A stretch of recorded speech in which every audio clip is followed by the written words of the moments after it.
नमस्कार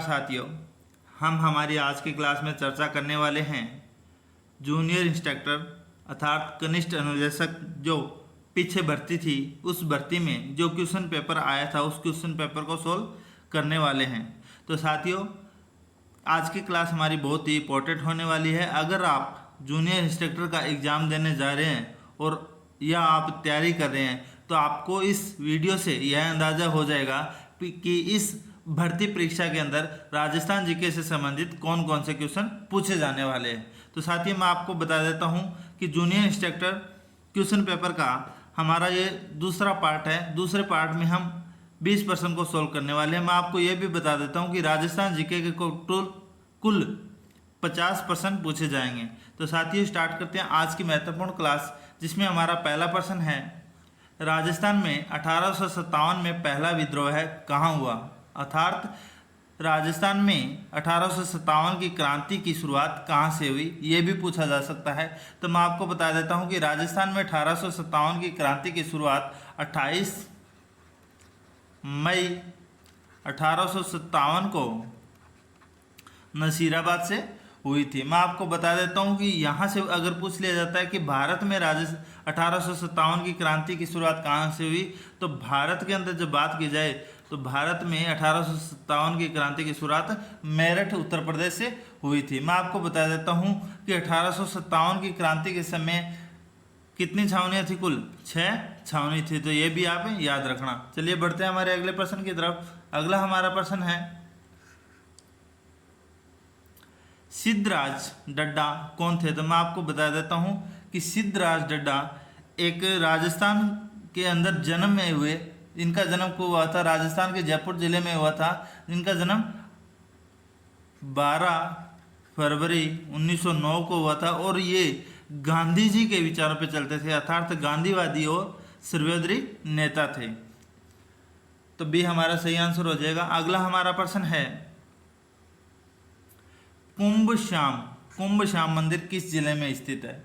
तो मैं आपको बता देता हूँ साथियों, कुंभ श्याम का मंदिर ये किससे रिलेटेड है, मैं आपको बता देता हूँ, ये भगवान विष्णु को समर्पित है। अब मैं आपको ये बता देता हूँ कि कुंभ श्याम का मंदिर राजस्थान के अंदर चित्तौड़गढ़ में स्थित चित्तौड़गढ़ किले के अंदर एक दुर्ग बना हुआ है, वहाँ पे कुंभ श्याम मंदिर बना हुआ है, जिसका निर्माण की बात की जाए, निर्माण किसने करवाया, तो इसका निर्माण करवाया था साथियों महाराणा संग्राम ने कुंभ श्याम मंदिर का निर्माण करवाया था। अब आपको ये भी बता देता हूँ कि चित्तौड़गढ़ किले के अंदर कुल 6 जैन मंदिर भी बने हुए, कितने 6 जैन मंदिर भी बने हुए हैं। अगला हमारा प्रश्न है, ये तो आप सभी जानते होंगे, कामड़िया पंथ की स्थापना किसने की थी। तो साथियों, कामड़िया पंथ की स्थापना किसने की थी, रामदेव जी ने की थी। मैं आपको बता देता हूँ कि रामदेव जी की जो पूजा करने वाले जो है वो सभी कामड़िया पंथ से संबंध रखते हैं। अगला हमारा प्रश्न है, गोविंदगिरी ने किस सभा की स्थापना की थी। तो मैं आपको बता देता हूँ, गोविंदगिरी जी ने कौन सी सभा की, संप सभा की स्थापना की थी। कब की थी, 1883 के अंदर गोविंदगिरी ने संप सभा की स्थापना की थी। चलिए बढ़ते हैं हमारे अगले प्रश्न की तरफ। अगला हमारा प्रश्न है, राठी प्रजाति कौन सी 2 गायों की संकर प्रजाति है। तो मैं आपको बता देता हूँ, राठी प्रजाति सिंधी और साहिवाल 2 गायों की संकर प्रजाति है।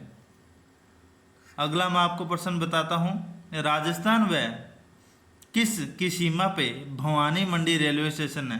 तो साथियों, मैं आपको बता देता हूँ, इस क्वेश्चन को 99% साथी गलत करने वाले हैं, क्योंकि हमारे जो स्टेट है हरियाणा के नज़दीक में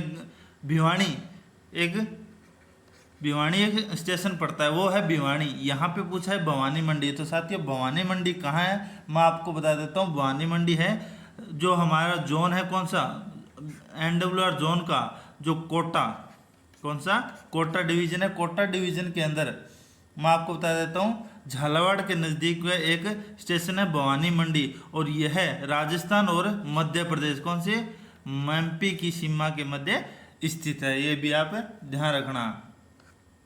अगला हमारा प्रश्न है, राजस्थान के अंतःप्रवाही अपवाह तंत्र में कौन सी नदी सम्मिलित नहीं है। तो मैं आपको बता देता हूँ साथियों कि राजस्थान के जो अंतःप्रवाही नदियां हैं उसमें पश्चिमी बनास नदी, कौन सी पश्चिमी बनास नदी क्या है, अंतःप्रवाह में सम्मिलित नहीं है। अगला हमारा प्रश्न साथियों, राजस्थान राज्य की उत्तर से दक्षिण, तो राजस्थान राज्य की उत्तर से दक्षिण की लंबाई कितनी है 826, और पूर्व से पश्चिम की लंबाई कितनी है 869 है। तो ये हमारा सही आंसर हो जाएगा ऑप्शन ए।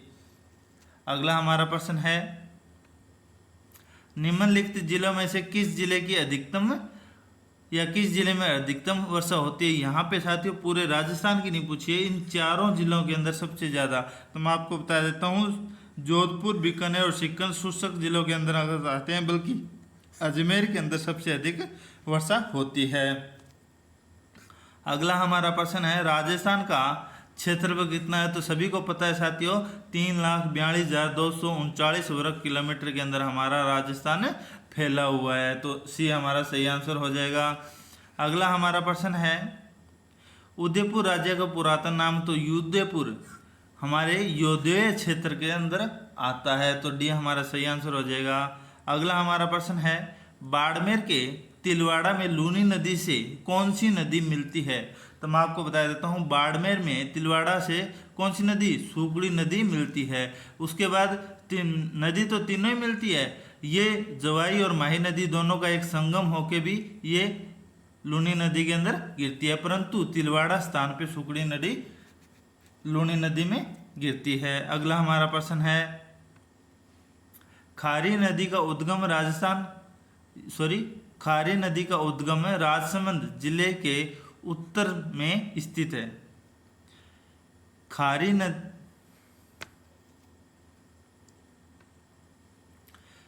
नदी का उद्गम राजसमंद जिले के उत्तर में स्थित कौन से गांव की पहाड़ी से होता है। तो मैं आपको बता देता हूँ खारी नदी का उद्गम राजसमंद जिले के उत्तर में स्थित बिजराला गांव की पहाड़ियों से निकलती है। कौन सी, बिजराला। अब मैं आपको ये भी बता देता हूँ, उसके बाद में ये बिजराला से उत्पन्न होने के बाद अजमेर से देवड़ी अर्थात टोंक होते हुए ये कौन सी नदी में, बनास की